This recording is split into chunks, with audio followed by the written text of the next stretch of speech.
PARTIE Burundi ukuri kw'ivyanditswe mu bijanye n'ijambo ry'Imana.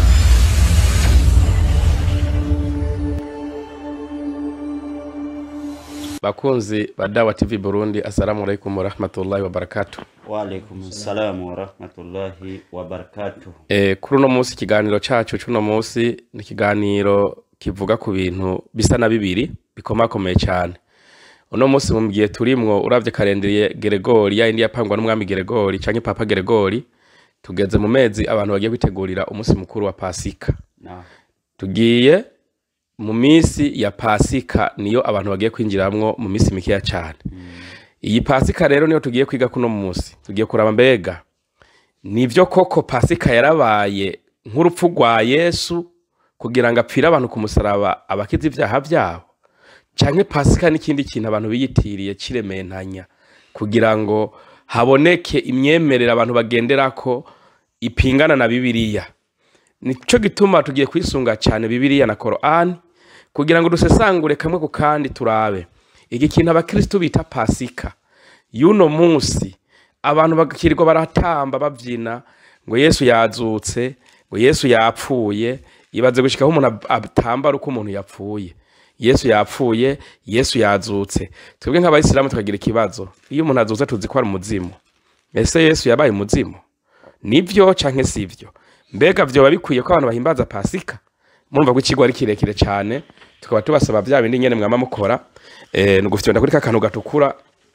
kugira ngo ugire subscribe kugira ngo uzurabona ibiganiro vyacu uko bishitse kuri Dawa TV Burundi. Kuri ubwo rero dufise abashitsi babiri baba nyene bumenyereye cyane. Hari uwitwa nde yo kwivuga nawe n'umuntu w'umugabo. Naam, assalamu alaikum wa rahmatullahi wa barakatuh. Wa alaikum assalam wa rahmatullahi wa barakatuh. Ni hashimwe hongera hashimagize uhoraho Allah subhanahu wa ta'ala, twongera dusabira amahoro imihezagiro nabyo bihundagazwe ko wasozereye ntumwa n'abahanuzi nawe se wundi ni ntumwa y'Imana Muhammadun sallallahu alaihi wasallam. Tutibagiye abo mu rugi w'abasangira ngendo biwe abayisilamu bose tuzogerageza mu gukurikiza imico n'imigenzo vyamuranze, dusaba uhoraho Allah subhanahu wa ta'ala ko dushira muri abo, Allahumma amin. Ku mazina rero ndi Hitimana Isa Omar nkuko mubimenyereye ngaha muri studio ya Dawa TV Burundi. Ndumva n'ikigwa cy'uno munsi umuyobozi w'ikiganiro adushikirije ni ikigwa kiryoshe cyane kijanye n'imisi mikuru abantu bagiye kujamwo na cyane cyane abitwa abakristo ngo ikigwa cya Pasika. Murakoze cyane, tukaba turi kumwe n'undi muvandimwe wacu nawe nyene muramuzi, nawe se wundi nawe yobibwira kuko nawe n'umuntu w'umugabo, reka tumwumvirize nawe. Naam, assalamu alaikum wa rahmatullahi wa barakatuh. Kuba Kristo amaro y'Imana bane namwe ndi wawo nyine musanze muzi ku kazina ndi Butoya Mido Pandasi ngando mwisilamu ngaba umuvuga butumwa. Kubwo turabaye ikaze mu kukanira ikiganiro kidasanzwe kiryoshe cyane. Murakoze cyane, twagiye rero kugira ngo ikiganiro gitangure nyezina. Turagiye kuraba rero mbega Pasika y'uno munsi yanditse muri Bibiliya niyo abantu bakwiye guhimbaza by'ukuri. Mbega iyi bahimbaza uno munsi yo bitandukane na Pasika yabayeho. Mbega Pasika isobanura iki? Sinzi mwaba bari mu babiri ninde duha insiguro y'ijambo Pasika kugira ngo dutahure icarico. Naam, ijambo Pasika tugerageje kuraba twisunze inyandiko. Pasika ni jambo ryavuye mu zindi ndimi zigenda zitandukanye zabayeho cyangwa n'ubu zisangwe zihari. Twisunze Bibiliya biradusobanura neza ijambo Pasika. Pasika mu gihe burayo ni Pesach, aho ngo niyo nsobanuro y'ijambo Pasika. Mu Kigiriki ni Pasaka, iyo ni mu Kigiriki. Iyo nayo ngo yatangujwe ku mugoroba w'imbere yuko Abisirayeli bava mu Misiri. Pasika yibukiriza ukurokogwa kwa Abisirayeli. Nibaza iyo niyo nsobanuro dusomye muri Bibiliya isobanura ya Pasika. Ariko rero iyi Pasika numva itandukanye na Pasika abakristo bakora uno munsi. Okay, reka twisunge ivyandiko ngira baza gutahurika. Pasika birasigura ku pass over, kujabuka. Aha tugiye mu Cyongereza. Pass over, kujabuka. Mbega se abantu bahimbaza Pasika no munsi baba bajabutse bava ngaha baja hehe? Sinzi ko utubwira nk'abakristo b'iki gihe kugira batubwire ko bahimbaza Pasika bavuye he bajahe. Ni ikintu gitangaje cyane kumva umuntu akubwiye ngo nawe yahimbaje Pasika kumbe nkuko twumvise ubusobanuro busobanura kujabuka ugahiga umuntu iyo yajabutse ava niyo yari karaja ugahiga ukahebura ugasanga umuntu ntarigera ajabuka umupaka n'umunsi n'umwe sawa wamubaza ntarigera atunga passport n'umunsi n'umwe ntarigera atunga na laissez passer tuvuge basiti yajabutse ava i Burundi ajabuka i Rwanda yajabutse Akanyaru cyangwa Akagera uwo rero ntarigera ajabuka mugaza bumva ngo nawe ngo yahimbaje ki pasika ubwo rero iyi pasika tubona yakozwe n'abanyisirayeli barokowe no kuvuga bakuwe mu gihugu cy'ubuja basubijwe mu gihugu cyabo cy'isezerano ni ikurikira tuyisoma mu gitabo cyo kuva ikigabane c'12 duhereye umurongo wa mbere havuga ati uhoraho habarira Mose na Aroni mu gihugu cya Egiputa ati ku kwezi kuze kubabera imfura y'amezi kuzobabera ukwezi kwa mbere mu mwaka ni mubarire ikoraniro ryose ry'Abisirayeli ku munsi ugira 10 w'uku kwezi umuntu wese yiyabirire umwagazi w'intama uko amazu yabase angana umwagazi umwe mu nzu yose kandi iyo nzu niyaba irimwo inkeho batomara uwo mwagazi uwo muntu afatanye n'umubanyi wiwe bahereranye bawusangire uko igitigiri cy'abantu kiri uko igisa cy'umuntu wese kiri abariko baharura abakwiye kuwusangira umwagazi wanyu uzabe utagira agasembwa uwisuguru utarengeje umwaka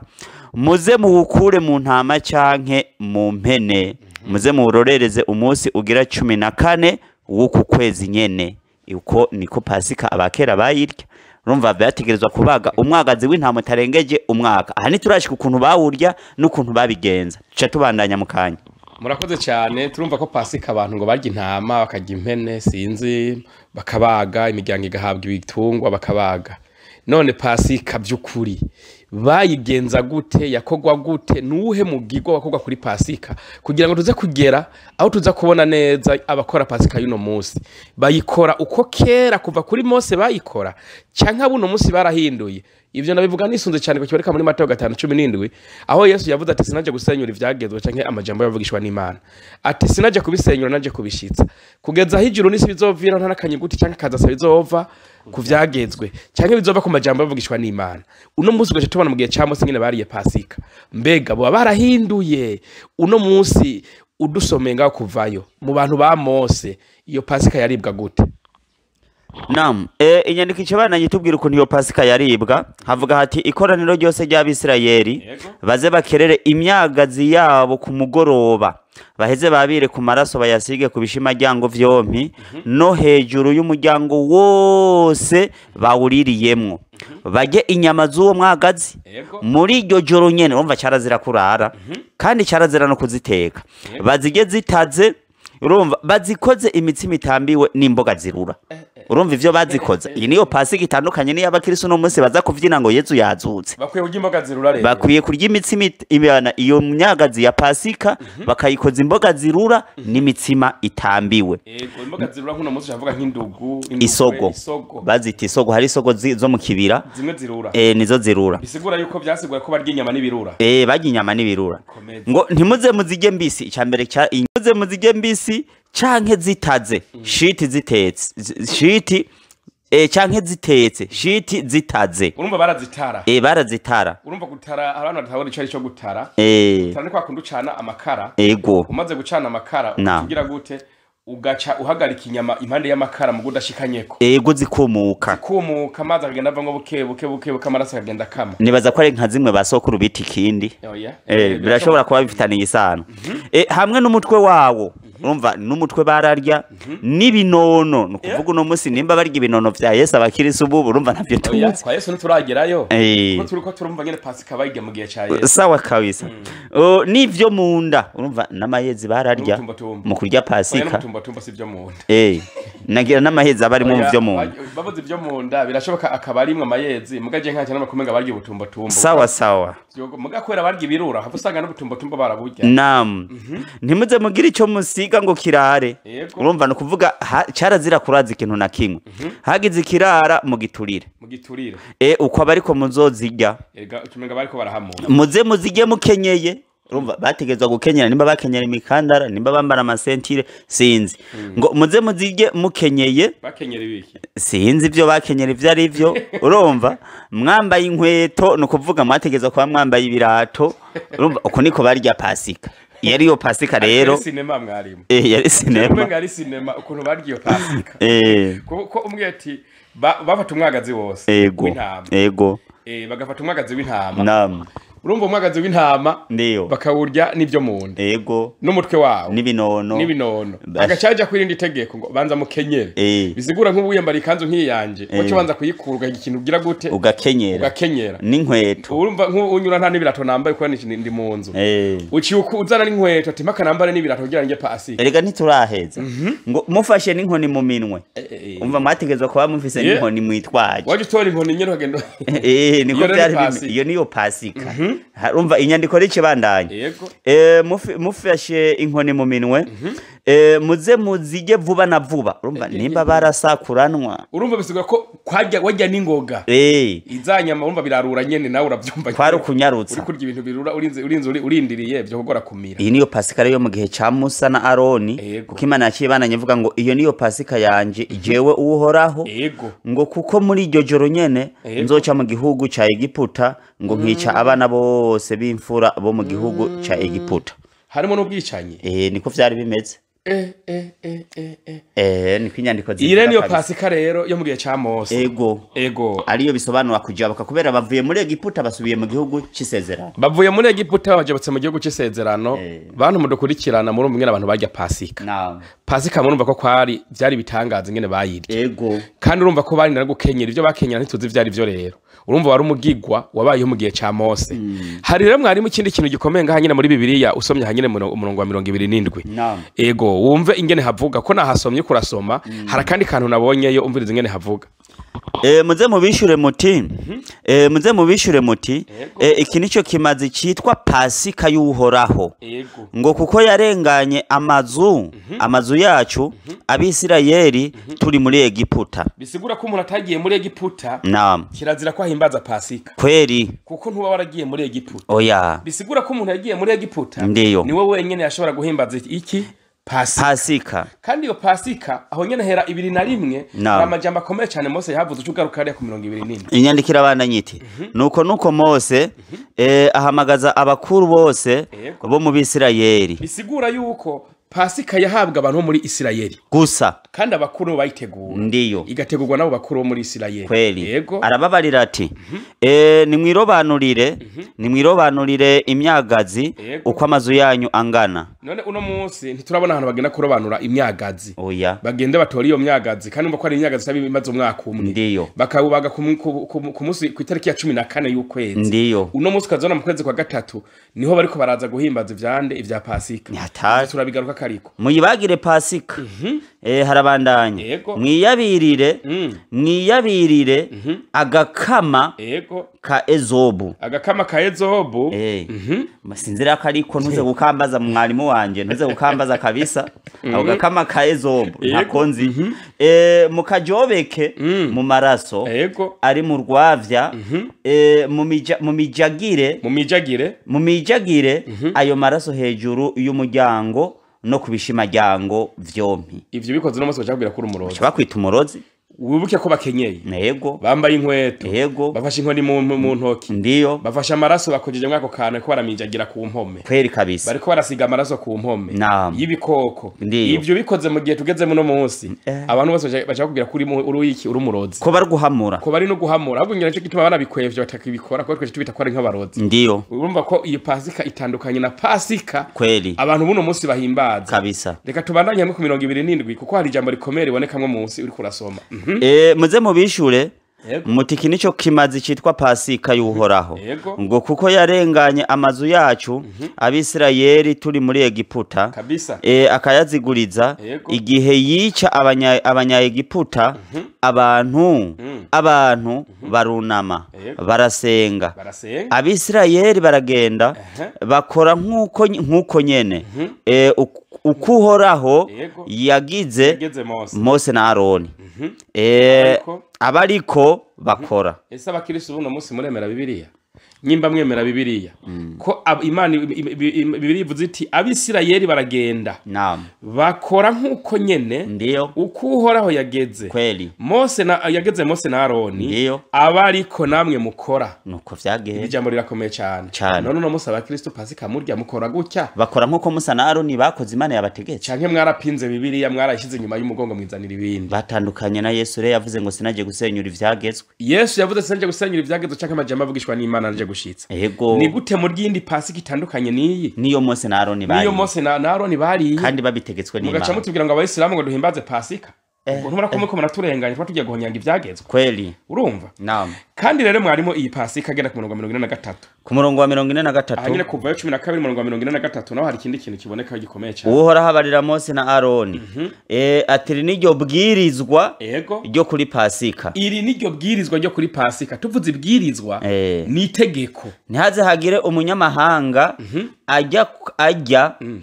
kuvyayo kubera umunyamahanga n'umuntu wese atari umwisirayeli kweli tuvuze Isirayeli ni Yakobo yarongoye abagore bangahe bane amaze kurongora abagore bane abavyara ko imiryango 12 y'Abisirayeli ndiyo umuryango wa Isirayeli niwo wajya pasika ni nawo umuryango Aroni na Mose bari barimwe kweli ni gute none wewe uza kurya ku vya pasika kandi umunyamahanga kweli kubera iki Mose na Aroni bahawe amategeko dokora uko bakoze bisigura yuko utari umunyisirayeli cyarazira kurya ku vya pasika none wewe wajabutse uvaho ujahe kugira ngo urye kuri pasika twumve ko wari muri Isirayeli ni hatari turabandanye reka tubandanye mwarimu ikiganiro numva twaba tukimara mu minota nk'ibiri tutaraho ijambo mwarimu wacu ngaha nawe Amido sinzi ko hari icyo afise nawe atwunganira ko twaba dusanga twumye tuvuga turi babiri ko turagera mu kanya mbego bw'Isilamu vuga iki kuri pasika kubereka abayisilamu badahimbaza pasika ivyo tubasaba kuguma mukurikirana murekana n'ukuntu imigigo yakogwa kandi mugereka nuko pasika nabo yiga abarategezwa gukora umunsi mukuru wa pasika ahubwo ikibabaje ndikino umunsi hari abakristo biyite ko bahimbaza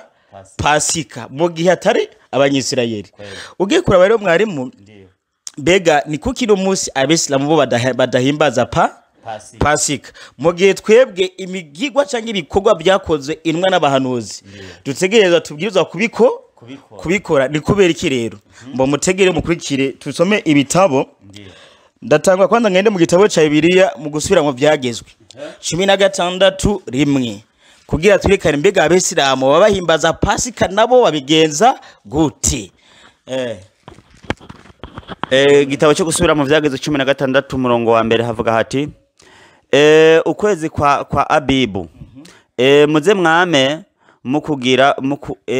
mukugira gukuru mwitondere ivya pasika y'uhoraho imana yanyu kuko mu kwezi kwa Abibu ariho uhoraho imana yanyu yahenze mwijoro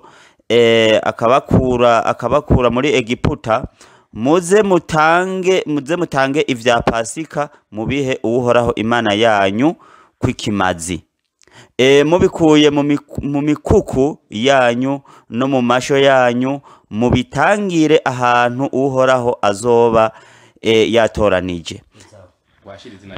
gezaho bo inyandiko yo gusoma byagizwe 16 rimwe harekera neza mu kwezi kwa Abibu mu kwezi kwa mbere niko kwezi abanyisirayeli bahimbaza uyo munsi mukuru wa pasika nuko kwezi kwa mbere kwa Abibu niko kwezi abanyisirayeli mu gihe cya Mose na Aroni bahimbaza umunsi mukuru wa pasika mbega rero abeseramu bo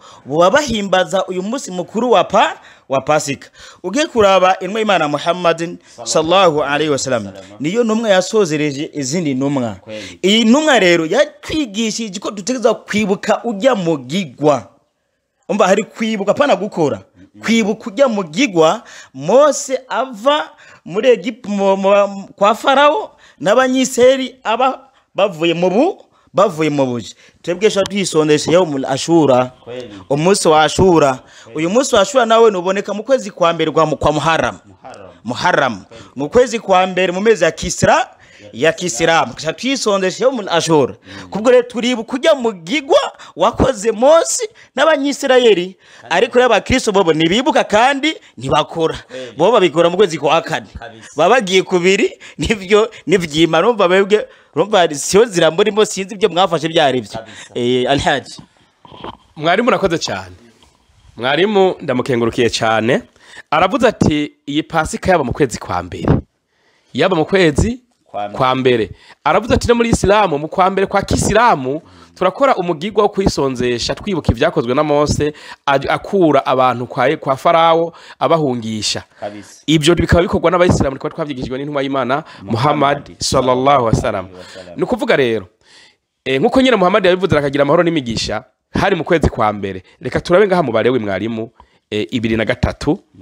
umurongo wa 5. Inyandiko iragira iti mu kwezi kwa mbere ku munsi wako w'14 ku mugoroba haze hame haba pasika yanje uhoraho ku munsi w'15 w'uko kwezi nyene niho hazoba umunsi mukuru wo kunyubaha w'imitsima itambiwe muze mumare imisi indwi ariyo mujya ku munsi w'intangamarara wayo muze mukoranywe no kuba ikoraniro gera. Ariko abakirisi buno munsi nyimba byo kuri mwemera Bibiliya ko ari igitabo c'Imana. Ni gute mupinga ivyanyu? Ni kubera iki muhitana ivyanyu vyanditse mukaza gukora ibihushanye navyo kuko ndakubwiye mu kwezi kwa mbere sindabona igihe mukora pasika. Mu kwezi kwa mbere n'ijyane mwakoze pasika ku munsi ugira 14 ku itariki ya 14 murarindira kwa gatatu nituri ukwa mbere kwarahetse ubu tugeze mu kwa kabiri